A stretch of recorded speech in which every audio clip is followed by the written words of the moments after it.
Muy buenas noches amigos y amigas de la Mandrágora, bienvenidos un miércoles más acá a este espacio donde conversamos con los hacedores de la cultura, con los gestores, con los artistas. Esta noche vamos a tratar dos temas bastante interesantes. En nuestro primer bloque nos acompaña Paulo Freire, conocido guitarrista de nuestra ciudad. Vamos a conversar de su nuevo proyecto. Bueno, hablamos también de música nacional.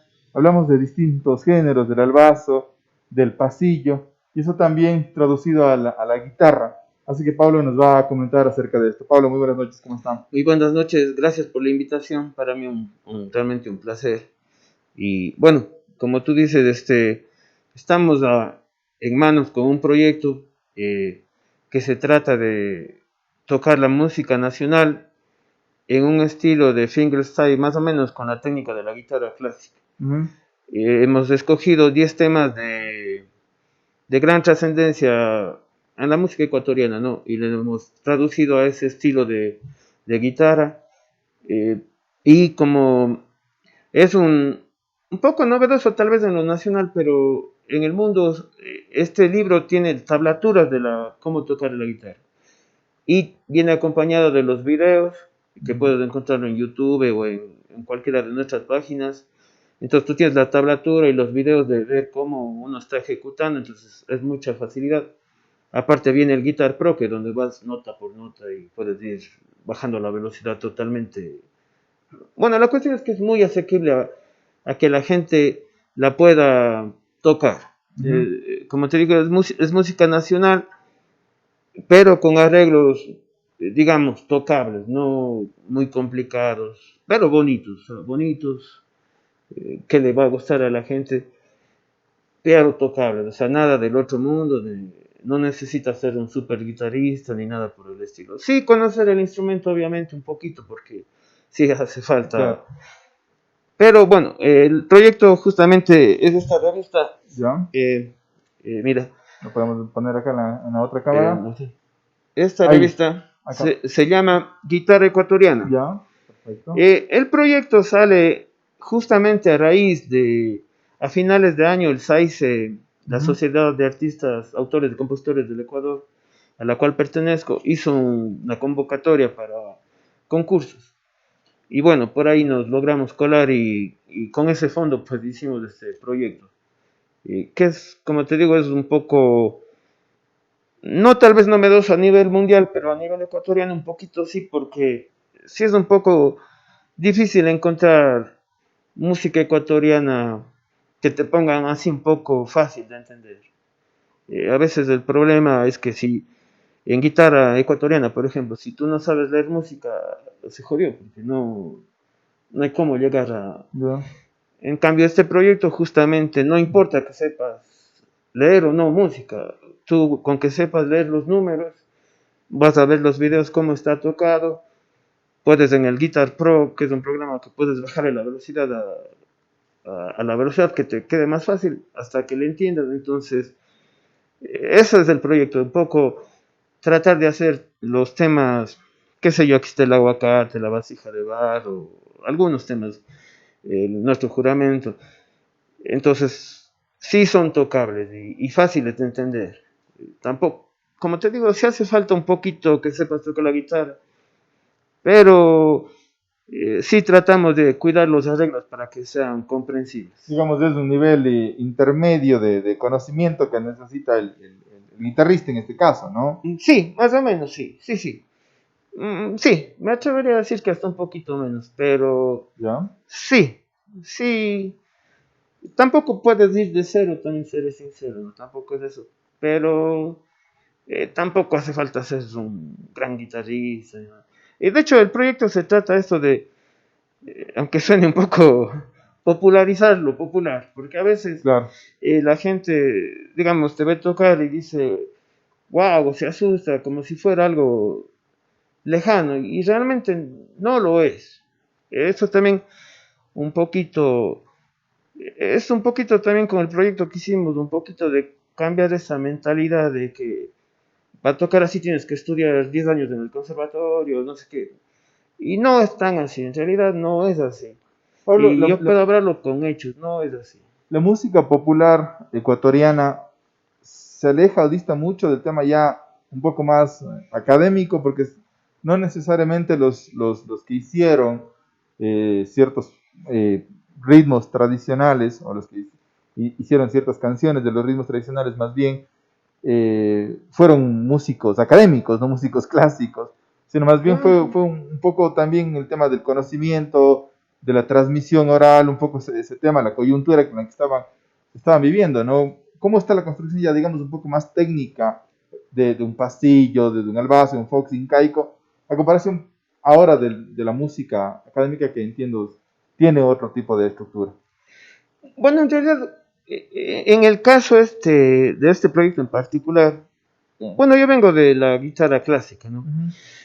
Entonces usamos muchos recursos de la guitarra clásica, pero también tomamos muchos recursos de la música tradicional, como tú dices. Y si bien hay una diferencia, ¿no? Por la cuestión de que de pronto si estudias música académica vas a estudiar Beethoven o Mozart Claro. o, o los grandes maestros de la música universal, digamos, la música clásica universal. Pero tampoco yo no le veo, de pronto si le pones en ese mismo contexto a la vasija de barro o a un aguacate en esa, incluso tal vez llegando con esa misma técnica de un guitarrista clásico, pues es otra música que tiene, a pesar de ser tradicional, también al ser interpretada, digamos, por un maestro ya en realidad, o un gran maestro de guitarra clásica, pues va a sonar a la altura de una canción de Mozart también, ¿sí me entiendes? Claro. Ahora, claro, obviamente es música popular y de pronto la gente lo ve así como del pueblo nomás, y no es tan así, porque la música popular realmente, al menos en mi caso, en el caso de los ecuatorianos, supongo la mayoría, es nuestra identificación y no necesariamente la música popular, a pesar de ser popular, no siempre es la música del chupe y lo que sea. También se puede poner a la música popular ecuatoriana en un nivel muy grande con la orquesta sinfónica, por decirse algo. Entonces, obviamente tiene sus diferencias, porque el ser popular nació del pueblo y en la juega, y así es la música, en realidad así es la música. Y de hecho la música clásica también sale así. Claro. Mozart, Beethoven, realmente al principio era música popular, luego se hace ceremonial y como quieras, pero la música siempre es popular. Ahora tiene esa forma de verlo, pero realmente si tú estudias Mozart o Paganini eran tipos que tocaban en las fiestas de los pueblos. Un Entonces, poco, Pablo, lo que pasó también con el tango, ¿no? Porque el tango en claro, este momento es un poco el género iden- que tiene una identidad muchísimo del Río de la Plata, de Argentina, por ahí pelea también un poco Uruguay este tema, pero claro, sobre todo claro, argentino, ¿no? claro. Y el tango también nace en ciertos lugares un poco más, Incluso peligrosos. exacto, peligrosos, de otro tipo de barrios, y Claro, ahora pues se ha hecho películas, sabemos todo el claro. camino que tuvo el tango, y claro, pasa a ser una música popular, hablemos de por un número determinado de gente que lo conocemos, que lo hemos escuchado, lo hemos visto, no sé, Claro, pero ya es un tema un poco más de identidad, ¿no? claro, Hacia sí, una región, eso te digo. un país. Por eso, o sea, en realidad, como me preguntabas de la música clásica, al principio no era clásica, la música Claro. era del pueblo, igual el tango, igual los valses, entonces...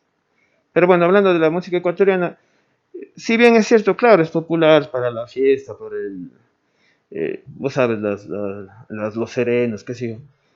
Pero bueno, en el caso de la revista sí le dimos la tocable y asequible para un guitarrista, pero también sí tiene, digamos, la elegancia, lo bonito Claro. que suene, igual le puede gustar a mi mamá como a un man que le gusta el rock pesado, o sea, Ajá.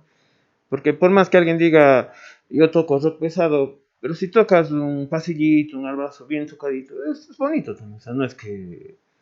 Entonces, no es solamente del gusto del guitarrista, sino también va a gustar a toda la gente, especialmente ecuatoriana, porque siempre nos identificamos con lo que somos, ¿no? Y parte de nuestra idiosincrasia, nuestra cultura, es obviamente nuestra música. Y es un poquito con este proyecto que hicimos también eh, ampliar esa cuestión, porque a veces, por ejemplo, nos ha ido muy bien con la venta de la revista y lo que se ha llegado al público, y mucha gente que ha comprado, digamos, y ha estado apoyando, ha sido gente del rock pesado, Ujú. que, o sea, vos dices, wow, pero si este man solo tocaba leyes o cosas así, no, no, yo quiero, porque se ve chévere, está, suena bien, qué sé yo, entonces te apoyan, entonces te das cuenta que realmente la música ecuatoriana sí tiene, eh, aunque suene un poco drástico, a veces a la música ecuatoriana, los mismos ecuatorianos le vemos como de Claro. menos, algo así. Y cuando ahora yo me di cuenta que mucho del público que nos apoya realmente viene del rock pesado. Pablo, ¿y qué tan importante es dentro de la formación de un músico conocer justamente los géneros tradicionales de su país? Hablábamos, por ejemplo, del tango, ¿no? Y alguien me decía, citando a través del tema argentino, decía, si vos escarbas un poco en el rock argentino, se encuentra tangos, perdón la expresión, a patadas, ¿no? Es Sí. decir, hay mucho tango en el rock argentino, ¿no? Hablamos como un género tradicional. Hay mucho pasillo, hay mucho albazo, hay mucho folk incaico en el rock ecuatoriano, o como también usted bien lo dice, un poco a veces se separa, se dice, no, esto es para cierto determinado público, yo hago rock o yo hago otro tipo de cuestiones y tal vez no mezclo, ¿no? ¿Qué tan importante es que un músico que pesa el género que sea tropical, sea otro tipo de géneros, sepa también que cómo es la base de su identidad, digamos? Bueno, mira, es que la música, a mí me conoce mucha gente es por el rock pesado realmente. Claro. A pesar yo desde niño estudié música clásica, guitarra clásica, pero mayormente me conocen por la guitarra loca, ¿no? Pero en realidad, nunca he estado separado de la música nacional. Eh, por cosas de la vida, bueno, no me dediqué tanto a la música nacional porque trabajaba en el rock duro, pero siempre el hecho mismo de estudiar en el conservatorio, siempre te daban un pasillo, un albazo, qué sé yo, para que estudies, ¿no? Entonces eso a uno le hace conocer. Y esa forma de tocar o de verle la vida, porque es una forma de ver la vida la música, también implica y se mete en tu forma de tocar, en mi caso rock duro, rock Ya. pesado, porque, eh, por ejemplo, la vasija de barro es un tema muy, si quieres, doloroso, Ajá. triste, triste a morir, ¿no? Y entonces el rock viene del blues, el rock pesado no es más que un blues de pronto tocado a toda velocidad y sale de ahí mismo, ¿no? Y hay mucha conexión por la tristeza, la dureza de la letra incluso, y el ritmo mismo que es tum, tum, tum. Es como, yo le veo como un rock pesado, pero bien cortavenas, algo así. Y porque el rock duro al final son, me va a entender un poquito un músico, son tonos menores, Ya. son tonos realmente tristes, que uno los toque rápido o con agresividad no le quita en el fondo esa tristeza que tienen. Y el pasillo, el fox incaico, los mismos danzantes, son música extremadamente triste. Igual el tema de la letra, ese es un tema también social, ¿no? Un poco Claro, incaico, claro, habla de tal vez de diferentes historias, del mismo Vasija de Barro, la construcción como tal fue comunitaria, pero claro. de gente también apegada mucho a la cultura, es decir, se, tienen muchos elementos o muchas similitudes más bien de la construcción del uno y el otro, ¿no? Sí, sí, o sea, no está separado en realidad. Si tú lo estudias desde el punto de vista, eh, vaya, hasta melancólico le diría, porque si tú tocas, con qué sé yo, esta canción, así será mi destino, es Collar de lágrimas. Collar de Lágrimas, eh, realmente es la letra como si fuera una canción de Barón Rojo Exacto. o de Vasca, porque son letras súper protestantes, o sea, son, al final, Es un lamento, pero está protestando el tipo. Y son tonos menores. Si de pronto eso le pusiera distorsión y una batería de doble bombo, esa cosa sería rock duro. Y el mismo collar de lágrimas, por ejemplo, Pablo, que menciona más bien, se ha ido a otros géneros un poco más rockoleros, digamos, e identifican, sobre todo, por ejemplo, el tema migrante, ¿no? En España, Claro, en Estados Unidos, muchos otros artistas de otro tipo de género, de la misma tecnocumbia, por ejemplo, han adaptado el collar de lágrimas y sí, hay mucha gente que lo conoce en esa versión y no tal claro, vez en la versión original. claro. Y la verdad, déjame decirte, yo no conocía la versión original. Yo viví en Estados Unidos 18 años ¿Ya? y realmente ahí alguna vez, no, pero fue en los 90, la primera vez que me fui. Ahí me hicieron oír el collar de lágrimas del original, porque yo aquí había oído Claro, la versión la, de la tecnocumbia. Tecnocumbia. Y hablando de esa canción en específico, para nosotros los migrantes sí es un cuchillazo. Es como te cogieran Claro. y así mismo hay canciones, ahorita que estamos hablando de esa diferencia, hay canciones de rock duro que también son así. Y hay una conexión bien grande, realmente, aunque la gente no lo ve así, pero como músico yo he entendido que no están tan cerca, al menos al yo ser ecuatoriano y haber estudiado música nacional también, hay una similitud bien marcada y bien marcadas. Por ejemplo, si vos te vas a Quito, la gente que escucha rock pesado es muy nacionalista y les gusta la música nacional. De hecho, la gente que ha comprado más del libro, muchos del norte, Ibas, a Quito, qué sé yo. Entonces, si hay una identidad que yo un poco pensé que estaba un poco perdida, aunque no lo creas, pero con esta aventura que nos lanzamos, realmente yo me he dado cuenta que no, sí, los jóvenes sí están en esta vuelta, sino que un poco falta, no sé, un poquito más. Si bien es cierto, siempre hay que aprender de la música del extranjero, obviamente, ¿no? Pero también la identidad nacional parece que sí está. Yo la verdad creo que estaba equivocado, pero ahora viendo el resultado, pues sí, como te digo, mucha gente que toca rock pesado me ha comprado la revista. Y para mí eso es realmente un halago, porque yo pensé que íbamos, sí llegamos obviamente a otro público, porque se abre el rango de público absolutamente, pero se ve que estos guitarristas de rock duro también le hacen al pasillo, porque tiene que ser, no sé. Por ahí, Pablo, tal vez lo que falta es de una manera comentario personal, es un poco que este tipo de iniciativas, de materiales valiosos, estén dentro de un sistema educativo un poco más formal, porque a veces también los colegios, las escuelas, tienen sus materias de música y nos están dando otros instrumentos que por ahí no son muy ecuatorianos, que digamos, ¿no? O nos están dando una formación de otro tipo de canciones que tal vez, si bien es cierto, son necesarias, porque toda la música es necesaria, Claro. pero capaz, si miramos un poquito más hacia lo tradicional, también podríamos apuntar al tema de formación académica formal, digamos, ¿no? Este tipo de plataformas, por ejemplo, tener la revista física, de poder tener además un video de YouTube, el poder tener también un canal interactivo, un programa interactivo, un software. Es Claro. decir, puedo interactuar con tres cosas distintas que en este momento los guaguas, los jóvenes están en casa y muchas veces no hay este material que tenga diferentes plataformas, Eh, diferentes opciones, digamos. pero mira, cuando siempre hablo de nosotros, porque yo esto trabajo con dos amigos más que son de una empresa que se llama Existe Studio. ¿Ya? Realmente yo soy el que toca la guitarra, el que hace las cosas son ellos, porque yo solo sé tocar la guitarra.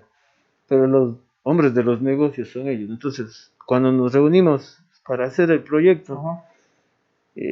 pues esa era la opción, porque por ejemplo, si yo quiero tocar música extranjera hablando una canción de metal, es fácil encontrar en el YouTube Claro, que te todo. enseñe más las tablaturas, el Guitar Pro, 100 tutoriales. ya, pero si tú quieres encontrar el aguacate para tocar en guitarra clásica es bien difícil.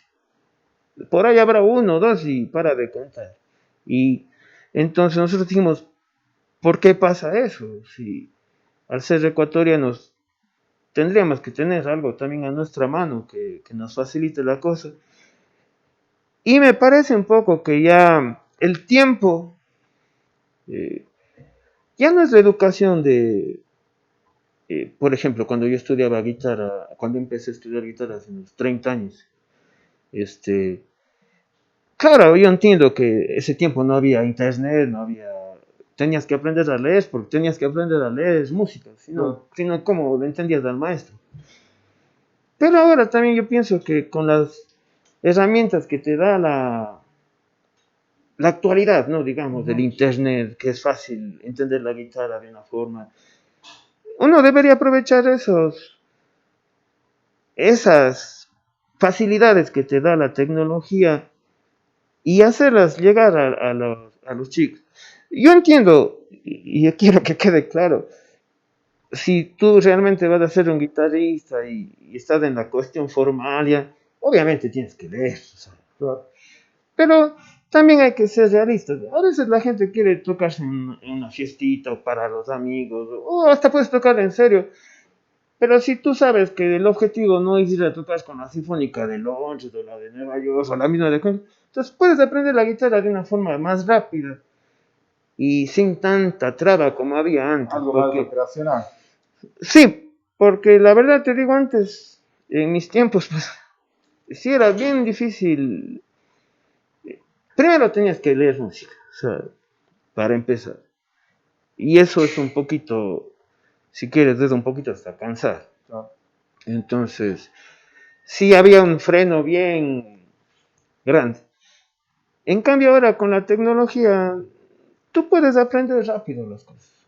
Y no estoy diciendo que aprendes rápido.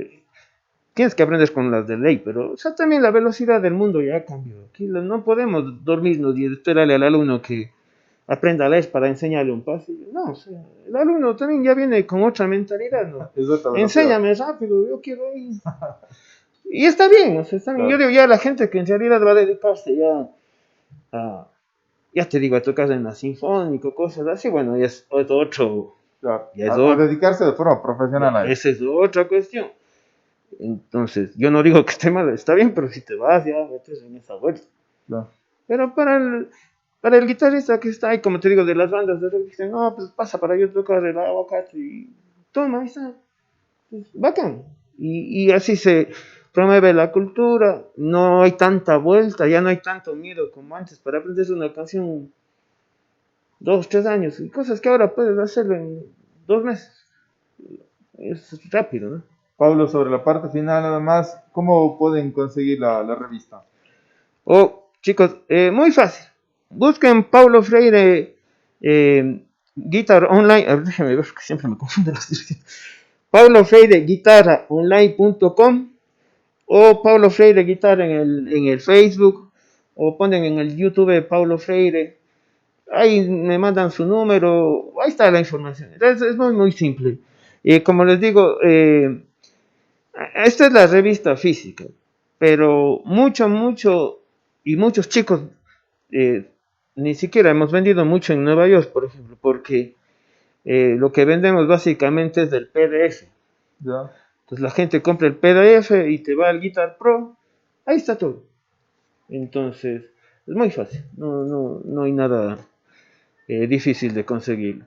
Entonces, ojalá, espero nos apoyen, realmente de hecho con bastante cariño y bueno, con cariño a nuestra tierra también, porque yo no puedo ser un guitarrista de rock duro y no poderme tocar un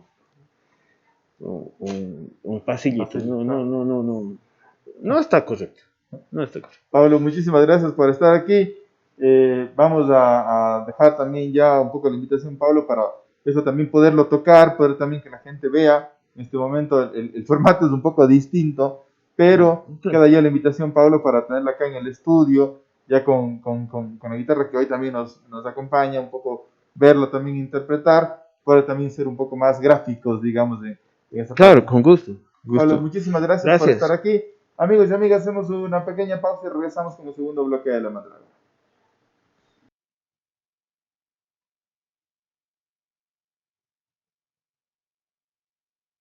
En La Mandrágora damos inicio al espacio publicitario.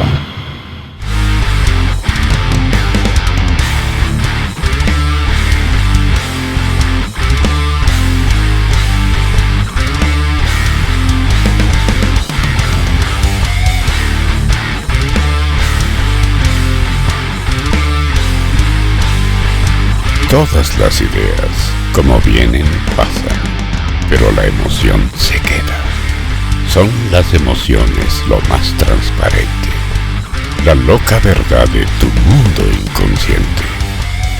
Sign Films, productora de cine y audiovisuales. Fin de espacio publicitario. Regresamos con La Mandrágora.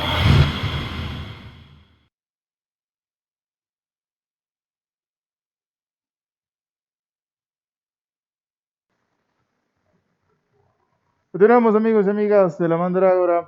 Acá recuerden que estamos transmitiendo en @elmercurioec por la página de Facebook y también de YouTube en vivo.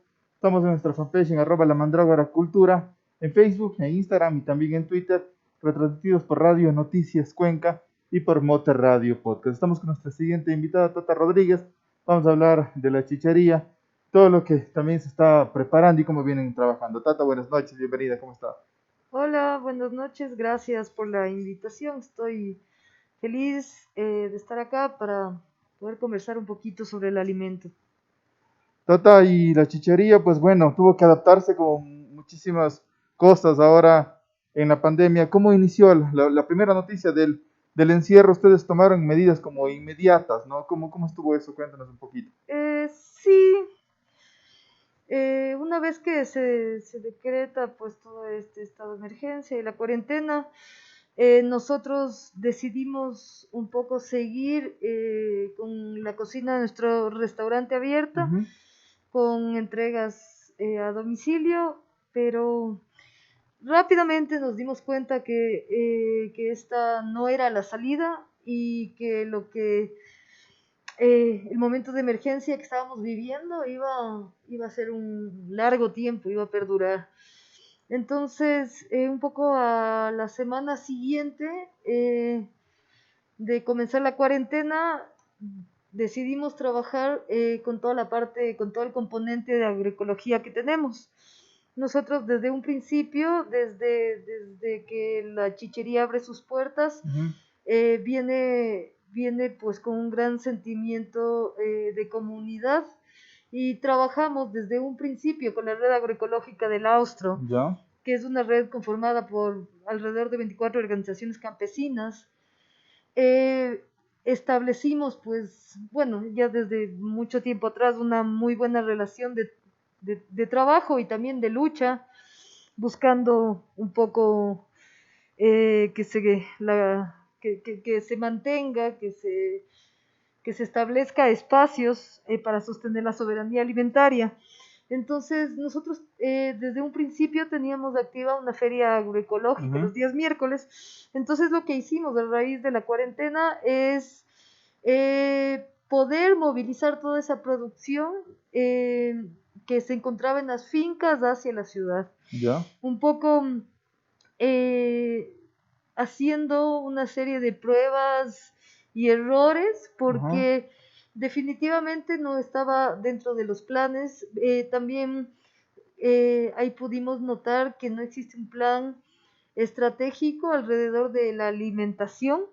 Entonces notamos que las fincas estaban completamente pues bloqueadas su salida, toda la producción se estaba quedando dentro y también desde la ciudad sentimos toda la vulnerabilidad que tenemos cuando el acceso a los productos pues un poco se corta. Entonces comenzamos a distribuir canastas agroecológicas 2 días a la semana Ya. eh, con exactamente los mismos precios que se manejan en las ferias, cobrando un costo adicional por un poco la gestión que nosotros hacíamos y la entrega a domicilio. Entonces, claro, cambiamos, digamos, nuestro modelo Claro. de restaurante y de feria y de todo este trabajo que hacemos para enfocarnos a la parte agroecológica. Tata, ¿y qué tan difícil fue esto? Porque, claro, empezamos también ya la pandemia, empezaron las restricciones y el miedo sobre todo de, por ejemplo, ir a los mercados, saliéndonos un poquito del tema de la chichería puntualmente, pero sí del trabajo que nos estaban contando acá, es el hecho de intentar al menos que esa cadena no se corte, porque la gente empezamos a tener miedo de ir a los mercados, creo que se mantiene incluso todavía ese tema y por ahí las productoras ya no tienen ese contacto directo con el cliente final, justamente ese trabajo que Sí, viene o haciendo. sea, la,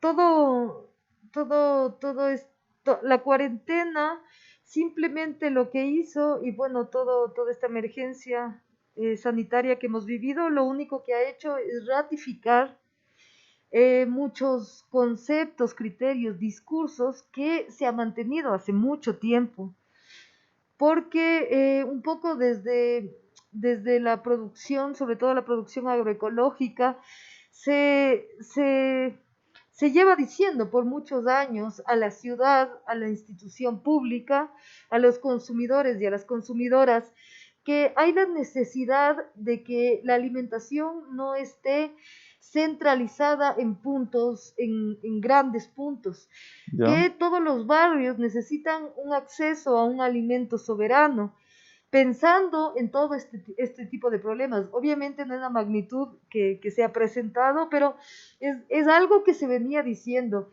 También hay que tomar en cuenta que, un gran porcentaje de los productos que se comercializan en los mercados de la ciudad son productos de fuera, son productos del norte principalmente.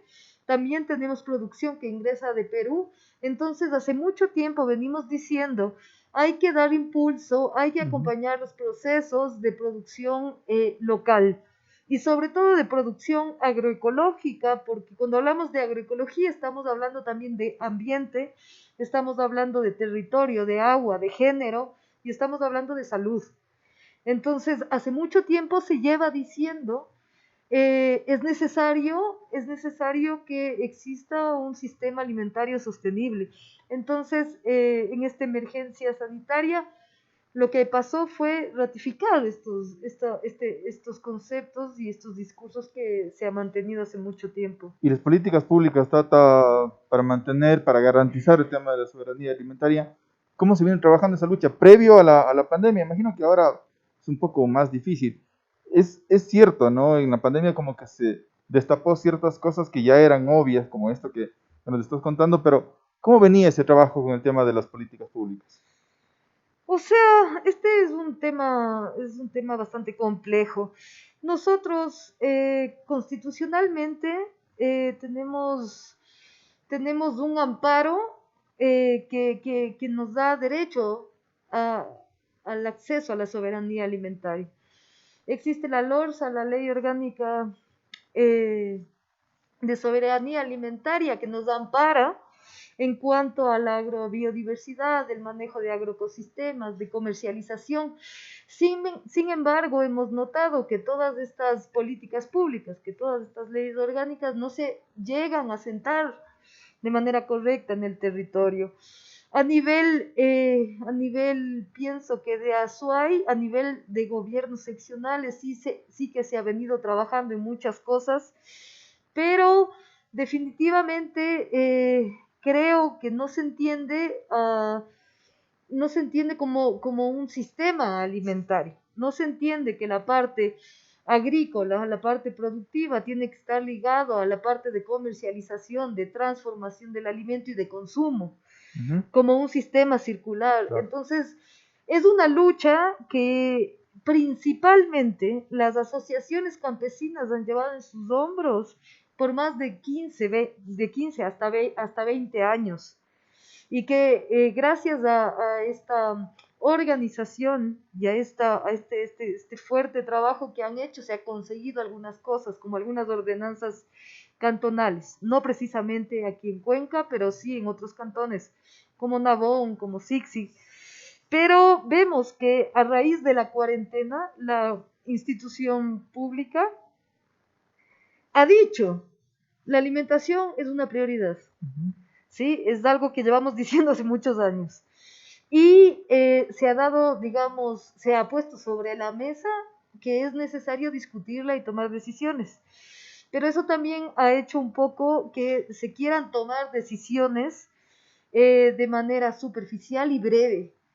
Sí, yo pienso que estas decisiones que tienen que ver con el alimento nos compete a todos los sectores y todos tenemos que estar sobre una misma mesa, dialogando y tomando decisiones. Entonces, eso piensa que es la manera correcta, ¿no? La institución pública, la academia, las sociedades civiles, las organizaciones campesinas, indígenas, todos tenemos que estar al mismo nivel para poder discutir, pues, del alimento, que es el centro de la vida.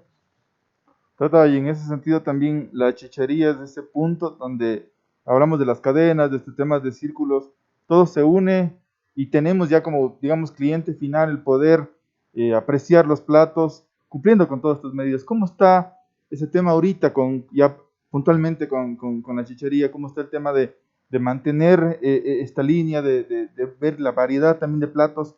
¿Cómo se está manejando eso internamente? O sea, como la chichería es nuestro espacio privado, digamos, y propio, nosotros tenemos autonomía de Ujú. decisión y nosotros desde un comienzo hemos decidido trabajar de esta forma. Entonces ahora nosotros también lo que hemos hecho es ratificar Ujú. lo que iniciamos haciendo. Sí que tenemos un horario mucho más reducido, tenemos... tenemos ciertos problemas, como todos los que pertenecemos al sector gastronómico, pero seguimos manteniendo esta relación. Reactivamos ya la feria agroecológica los días miércoles en la chichería, desde el 3 de junio. ¿Ya? Devolvimos esa responsabilidad de la comercialización a nuestras compañeras productoras y también fue muy chévere porque nos juntamos a algunos restaurantes Ujú. a la feria, y ahora es una feria donde yo pienso que son pequeños espacios de encuentro donde se fomenta la soberanía alimentaria. Por un lado está la red agroecológica con sus productores, también viene Dos Sucres con mi amigo, mi compañero Daniel Contreras, que hemos llegado a, digamos, encontrarnos en el camino con la misma finalidad. Entonces nosotros hacemos agregación de valor, desarrollamos en esta cuarentena una línea de despensa que antes no teníamos, ¿Ya? inspirada en todos los productos de la red agroecológica del Austro. Y el fin de semana lo que hacemos, seguimos presentando una propuesta pues con producción agroecológica, con la finalidad pues de dar, de que estos conocimientos se muestren en un plato, también que podamos nosotros como usuarios conocer como todas las propiedades que pueden tener los alimentos, porque hemos notado que muchos alimentos que encontramos en la feria no sabemos cómo cocinar. Y también eso hace que dejemos de comprar y eso hace que los productores dejen de Claro. producir. Entonces le estamos dando usos, digamos, tradicionales a varios alimentos, pero también estamos presentando propuestas propias y, digamos, contemporáneas. Un poco más moderno, eso te iba a preguntar, Tata. Si bien es cierto, se mantiene lo tradicional de los ingredientes, del modo de preparación, pero en este momento también vivimos otro tipo de coyuntura y se presenta, en el caso de la chichería, en el caso que lo mencionas del tema de Dos Sucres, tal vez otro tipo de preparación u otro tipo de platos, sin, obviamente, salirse del Sí, tema tradicional. lo que nosotros hacemos es tomamos los elementos de la cocina ecuatoriana, tomamos toda esta variedad de agrobiodiversidad, de la producción agroecológica. Personalmente en la chichería usamos mucho la tecnología culinaria andina, usamos el fuego, usamos los ahumados, usamos las rocas, la tierra, usamos muchos elementos, pero claro, tenemos una propuesta muy nuestra y contemporánea también, porque pensamos que la construcción de los procesos, de identidades, se tiene que hacer mirando con mucho respeto y con mucha claridad lo que ha pasado atrás para poder Esa proyectarnos. transmisión oral Ujú. que se debe mantener. Trata como para que la gente que nos está viendo, capaz, son las primeras informaciones que tiene de la chichería y mucha gente también que puede estar interesado en esto. ¿Qué platos podemos mencionar? Que la gente un poco se vaya familiarizando con esto. Nosotros tenemos una variedad de platos. Nosotros tenemos mucho respeto e inspiración en las cocinas rurales, ¿Ya? entonces tenemos entradas con proteína animal, tenemos platos también vegetarianos, tenemos una línea de platos principales, así como tratamos de que sea bastante variado y también vamos reemplazando productos porque utilizamos productos de temporada. Entonces, por ejemplo, tenemos Ujú. tenemos un locro de sambo, ¿Ya? que si bien no hay sambo tierno, podemos usar chayote, usamos zapallo, usamos todas las calabazas que hay. Entonces, de esa manera nos vamos moviendo y jugando, porque pensamos que nuestra cocina no tiene que ser estática, tiene que caminar junto con la temporalidad pues que tenemos en esta región. Ahora también se juega mucho con lo estético, Tata. ¿Cómo se llevan eso con la chichería? Porque, bueno, vemos también que está dentro de la utilización de los elementos, utilización de los ingredientes y la preparación. El tema estético es la presentación ahora también de los platos. ¿Cómo se llevan con eso?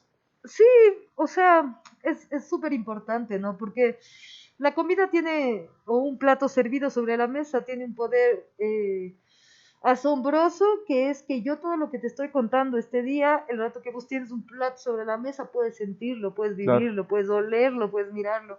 Entonces la parte estética es fundamental. Pero eso sí, siempre digo, nuestra cocina es cocina sencilla. A nosotros nos gusta que cuando tú pruebas un plato sientas los sabores de los elementos principales. Nosotros no usamos un exceso de condimento y lo que queremos es enaltecer a cada uno de los productos. Tata, sin duda alguna también el tema gastronómico va de la mano con el tema turístico, ¿no? Y en este momento, antes, más bien de la pandemia, había muchos turistas que podían acceder a Chichería. ¿Cómo ha bajado también este tema y cómo están trabajando de la mano también con el tema turístico para poder atraer también este sector? Sí, claro, es un golpe durísimo para la gastronomía. Sobre todo Cuenca, creo que tenía una afluencia importante de Ujú. turistas y nosotros también nos Claro. veíamos directamente relacionados. Y, pero en este momento también a mí me ha parecido que han pasado cosas importantes, como desde ciertos digamos, restaurantes, desde ciertos cocineros y cocineras, volvamos la mirada también a todos nuestros usuarios, a todos nuestros clientes locales. A veces nosotros enfocamos en una cocina que no muchas veces está al alcance y al acceso Ujú. de toda la gente que está a nuestro alrededor. A veces también pensamos que una cocina, mientras más cara y elitista sea, es una Claro. mejor cocina. Entonces, este ha sido un sacudón para que digamos cuál es el papel de la alimentación, cuál es el papel de un restaurante. ¿Es simplemente un vestido bonito que te lo pones para lucirlo, para sentirte elegante y lujoso, o realmente responde a las necesidades de la vida? Entonces me parece a mí también chévere que hayamos vuelto la mirada y digamos a ver qué está pasando. ¿Puede mi restaurante solamente enfocarse al turismo? Yo creo que no. Ujú. Yo creo que si no podemos solventar la alimentación en las peores circunstancias como ahora, no tiene mucha razón de ser un lugar donde tú puedas vender alimentos. Tata, sobre la parte final, ¿cómo la gente puede comunicarse con la chichería? Pueden comunicarse por nuestras redes sociales. Estamos en Instagram como La Chichería Cuenca, en Facebook como La Chichería. Tenemos también nuestra página como Pucushka Memoria del Maíz. Todo eso pueden encontrar en nuestras redes sociales y nosotros siempre tenemos un trato directo. Escríbanos, háblennos y nada, ahí estamos en contacto. Tata, Es- muchas gracias por estar esta noche aquí. Realmente mucha sabiduría en esta entrevista y esperemos volvernos a encontrar y seguir conversando de la soberanía alimentaria, de todo cómo está el tema también de la distribución de alimentos y pues de también cómo va la chichería. Muchas gracias, Tata, por estar Gracias aquí. por la invitación. Amigos y amigas, cerramos aquí el programa. Nos encontramos el día domingo después de las 20 horas con un especial con varias sorpresas, así que les invitamos desde ya a vernos. Tengan una muy buena noche.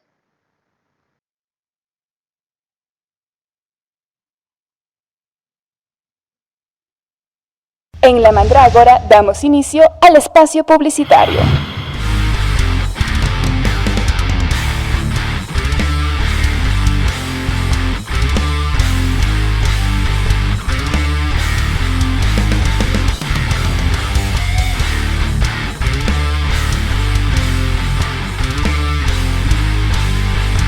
Todas las ideas, como vienen, pasan, pero la emoción se queda. Son las emociones lo más transparente. La loca verdad de tu mundo inconsciente. Sign Films, productora de cine y audiovisuales.